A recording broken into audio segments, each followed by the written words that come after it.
Halo teman-teman, kita akan bahas komentar netizen lagi teman-teman ya. Bagaimana komentar netizen negara plus 62 ini terhadap video-video gue ya. Ini negara demokrasi teman-teman, silakan berkomentar. Gue tidak akan hapus komentar positif ataupun negatif ya. Oke, ini adalah video khusus mengenai perpanjang PPh final yang di mana sudah masuk harian Kompas ya. Bahkan Kompas pun sudah bikin berita mengenai ini, di mana pemerintah diminta memperpanjang PPh final 0,5% ya. Apakah Prabowo langganan koran Kompas? Kita nggak tahu ya. Kalaupun dia langganan, apakah dia membaca Kompas ini? Kita tidak tahu teman-teman ya. Mudah-mudahan Pak Prabowo berlangganan koran Kompas sehingga membaca ini, sehingga, oh iya ya, kita butuh nih bantuin rakyat nih, lagi susah nih, gitu ya. Nah, jadi mudah-mudahan nggak cuman PPN 12% doang yang diubah ya, tetapi tolong dong PPh finalnya diperpanjang atau dipermanenkan saja Pak Prabowo ya. Kita baca komentar dari netizen. Oke. Kata Bapak Hartono Santoso, "Thanks bro, saat mewakili UMKM, regards." Yes, thank you Pak ya. Bapak UMKM, harus viral di semua media agar disetujui Presiden. Yes, no viral, no justice ya. No viral, no justice. Ayo, viralkan. Ya kan? Ayo viralkan ya. No viral, no justice. Mau gimana negara Konoha ya? Bapak Marceling Gita, kalau saya nggak minta diperpanjang, tapi dipatenkan untuk selamanya. Setuju ya, setuju Pak Marceli. Bapak Christian, tolong diperjuangkan bos. Kalau harus pakai tarif normal, kami UMKM bisa tutup permanen. Setuju ya. Jadi kalau sudah gue hitungin ya, kalau itu betul-betul dibikin metode norma, maka orang akan bayar pajak lebih dari 10 kali lipat gitu loh. Sedangkan pakai pembukuan, bayar pembukuannya mahal, akuntingnya mahal, konsultan pajaknya mahal, belum tentu diterima oleh orang pajak juga ya.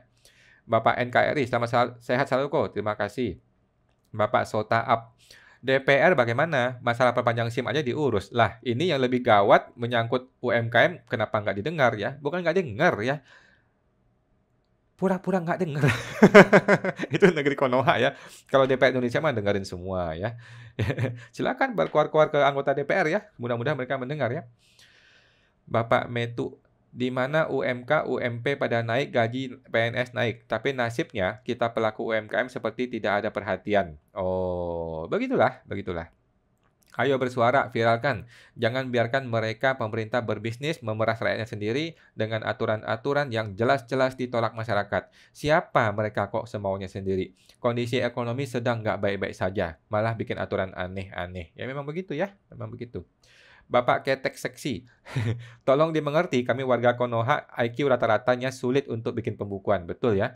Bisa berusaha aja udah luar biasa ya. Permanenkan aturan final ini, Gans. Setuju, setuju Pak Prabowo. Tolong dong dengerin Pak Prabowo ya.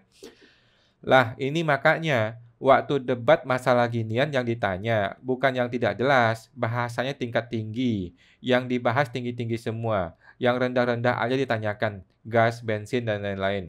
Kasus iPhone pada hebat komentar Gen Z.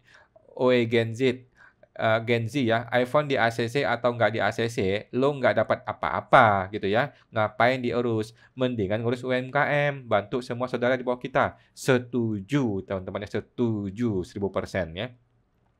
Ibu Christine, drama jadi lebih panjang dan lebih seru. Kita tunggu akhir cerita ya. Kita tunggu ya akhir Desember apakah Prabowo akan bikin gebrakan kepada UMKM ini? Apakah Sri Mulyani akan dihabisin sama Prabowo atau enggak? Kita tidak tahu teman-teman ya. Kalau Sri Mulyani sih tinggal ngomong, ya udah silakan diperpanjang. Gue nggak mau tahu ya kalau nanti penerimaan pajak turun ya. Nah, bisa bisa mencret nanti Pak Prabowo digituin sama Sri Mulyani ya. Ibu Nelendra, viral kan di TikTok, tapi ada sayangnya pedagang banyak yang cuek, kena tidak tahu ya, dan mereka malah ngomong, "Kamu nggak pernah bayar pajak, gregetan aku." Ibu Eko Tomo, tarif UMKM permanenkan aja biar mudah dipahami. Setuju, setuju ya, kita 1000% setuju ya. Pertanyaannya apakah Prabowo dengar gitu loh ya. Gue yakin kalau Prabowo mendengar video seperti ini, pasti langsung dia ikutin permanenkan. Cuman Pak Prabowo tuh sibuk gitu ya, nggak bisa dengerin rakyat jelata seperti Anda ya. Kalau lapor Mas Wapres, udah dibuang ke laut aja lah ya. Bapak I love vintage. UMKM kalau disuruh bikin pembukuan bisa mabok ya. Ujung-ujungnya pakai jasa konsultan, tambah biaya lagi. Haduh, katanya ribet amat hidup di negara ini sekarang ya. Memang betul ya.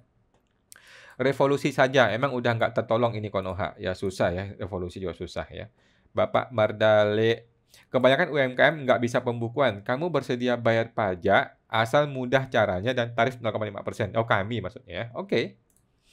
Bapak Abado, kayaknya semua bakalan naik, mulai PPN 12% sama PPh 0,5% dihilangkan, dikarenakan hutang yang ugal-ugalan saat sebelum tarif naik, dan berharap hutang bakalan ketutup sama kenaikan PPN dan UMKM yang bakalan pakai tarif umum. Tetapi nyatanya keuangannya sulit. Hanya ada dua solusi ya, tetap naikin tarif atau hutang lagi untuk nutupin hutang jatuh tempo. Betul. Ini gue setuju teman-teman ya. Jadi Sri Mulyani juga dilema gitu loh. Kita butuh duit, cuma ada dua cara. Peras rakyatnya dengan naikin pajak atau tambah hutang gitu loh. Kalau Prabowo tidak mau nambah hutang, ya kita peras rakyatnya, kita naikin pajaknya gitu kan. Kalau Prabowo tidak mau peras rakyatnya, ya udah kita ke Bank Dunia atau ke IMF, kita minta duit, pinjam duit kan begitu. Prabowo juga dilema, Sri Mulyani dilema gitu loh. Kita rakyat jelata yang bingung, yang nggak bisa ngapa-ngapain gitu. Oke. Serena, dulu 1% ya. Kalau saya nggak apa-apa, 1% juga asal jangan jadi 20% dong katanya. Setuju ya teman-teman ya. Bukannya 5%. 1% Pak ya, dulu 1%. Oke, Bapak Kuantum, 55% kali 20% ekuivalen dengan 1% omset ya untuk pendapatan sampai 50 juta. Kemudian 15% kali 20% sama dengan 3% ya. Yang paling gede itu 30% sama dengan 6% dari omset ya untuk yang 1 juta ke aset. Bandingkan jika badan untung 20%, itu 22 kali 20% adalah 4,4, 2,2. Ya kira-kira 2,2% atau 4,4%. Nah, ini bagus ya. Ini bagus analisanya. Bapak Andika Cipta, saya jadi heran, apakah presiden ini memang condong rakyat atau hanya kepentingannya sendiri dan golongannya? Itu nggak usah dijawab lah Pak, semua orang sudah tahu lah ya. Ketika orang sudah jadi presiden, ya begitulah ya. Bapak Kev Kiwi, Pem Mane peduli sama rakyat UMKM? Ya, begitulah. Permanenkan, 11 beranikah pemerintah? Oke, beranikah pemerintah? Nasib UMKM sama barang beda harga ya. PPh final versus NPPN. Oke. Up Presiden Prabowo katanya. Memang ada Presiden Prabowo di YouTube. Bapak Edi Susanto, nggak ada respon sama sekali. Bisa nutup semua UMKM. Masa untung 30% dagang apaan katanya. Ya begitulah ya. Kata Sri Mulyani, kalau lu nggak mau pakai 30%, ya lu pakai pembukuan aja beres kan. Mampus lu digituin para rakyat jelata ya. Bapak Joko Priyono, ujian sertifikasi dulu bos. Belum lulus sertifikasi kok mau maju sekali. Apa sih nih? Masanya gue gitu. Bapak DNL, rakyat meminta, wah kakak-kakak, pejabat mana peduli katanya. Ya, begitulah ya. Nasib Anda teman-teman ya. Nasib kita rakyat jelata, apa boleh dikata teman-teman ya. Nggak ada yang bisa kita lakukan selain kuar-kuar di media sosial, selain kita bikin petisi. By the way, kita masih ada petisi ya. www.chess.org/petisi pajak huruf besar semua ya. Kalau Anda mau mendukung perpanjang atau perpanjangan PPh final, silahkan didukung petisinya ya. Sudah ada 6.000 orang. Oke teman-teman, semoga terbantu. Sampai jumpa lagi.